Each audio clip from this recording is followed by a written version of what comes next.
আসসালামু আলাইকুম ওয়া রাহমাতুল্লাহ। আমরা আজ সবাই জালসার উদ্দেশ্যে বের হব।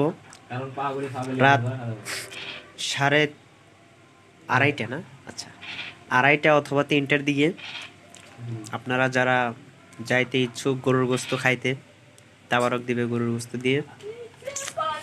অনেকেই যাবে, তারা 5টায় গেলে হবে না না না 5টায় গেলে কেমনে হয়, তারা দ্রুত এখন গজল অথবা কেরাত অথবা নাটক, কেউ মুভি দেখতে পছন্দ করেন দেখতে পারেন রাত 2টা পর্যন্ত, অথবা একটু রেস্ট নেন, রাত 2টার দিকে ডেকে নেব।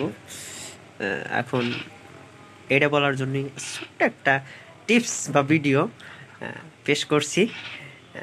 সবাই ভালো থাকেন। ইনশাল্লাহ আমরা সবাই একতার সহিত জালসায় যাব ইনশাল্লাহ। আসসালামু আলাইকুম।